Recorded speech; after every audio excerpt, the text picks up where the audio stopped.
Chapter 27.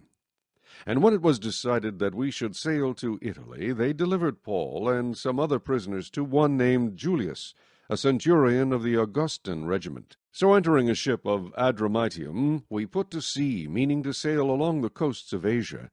Aristarchus, a Macedonian of Thessalonica, was with us. And the next day we landed at Sidon. And Julius treated Paul kindly, and gave him liberty to go to his friends and receive care. When we had put to sea from there, we sailed under the shelter of Cyprus, because the winds were contrary. And when we had sailed over the sea which is off Cilicia and Pamphylia, we came to Myra, a city of Lycia. There the centurion found an Alexandrian ship sailing to Italy, and he put us on board. When we had sailed slowly many days, and arrived with difficulty off Cnidus, the wind not permitting us to proceed, we sailed under the shelter of Crete off Salmone. Passing it with difficulty, we came to a place called Fair Havens, near the city of Lasea. Now, when much time had been spent, and sailing was now dangerous, because the fast was already over, Paul advised them, saying, Men, I perceive that this voyage will end with disaster and much loss, not only of the cargo and ship, but also our lives. Nevertheless, the centurion was more persuaded by the helmsman and the owner of the ship than by the things spoken by Paul. And because the harbor was not suitable to winter in, the majority advised to set sail from there also, if by any means they could reach Phoenix, a harbor of Crete, opening toward the southwest and northwest, and winter there. When the south wind blew softly, supposing that they had obtained their desire, putting out to sea, they sailed close by Crete. But not long after, a tempestuous headwind arose, called Euroclydon. So when the ship was caught, and could not head into the wind, we let her drive. And running under the shelter of an island called Clauda, we secured the skiff with difficulty. When they had taken it on board, they used cables to undergird the ship, and fearing lest they should run aground on the Syrtis sands, they struck sail, and so were driven. And because we were exceedingly tempest-tossed, the next day they lightened the ship. On the third day we threw the ship's tackle overboard with our own hands. Now when neither sun nor stars appeared for many days, and no small tempest beat on us, all hope that we would be saved was finally given up. But after long abstinence from food, then Paul stood in the midst of them and said,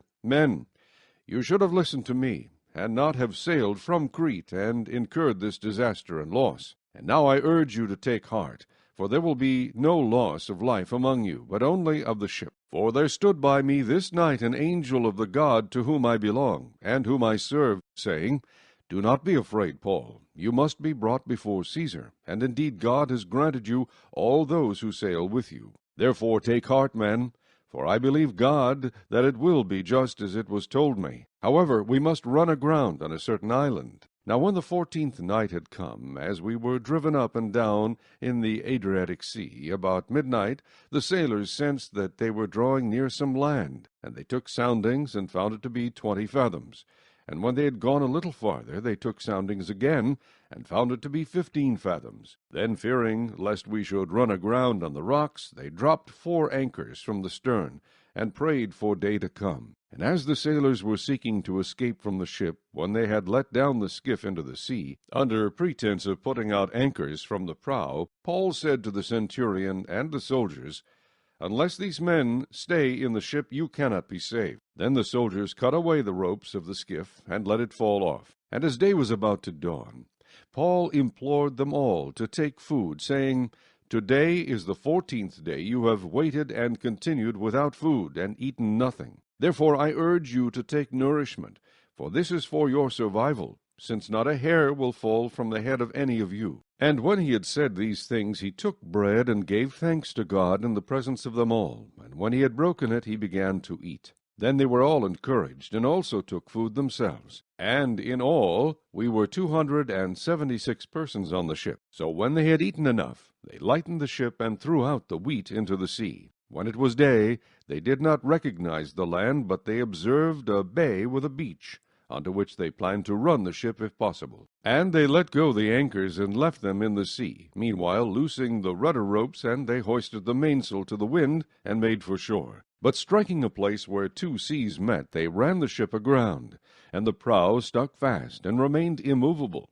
But the stern was being broken up by the violence of the waves, and the soldiers' plan was to kill the prisoners, lest any of them should swim away and escape. But the centurion, wanting to save Paul, kept them from their purpose, and commanded that those who could swim should jump overboard first and get to land, and the rest, some on boards and some on parts of the ship. And so it was that they all escaped safely to land.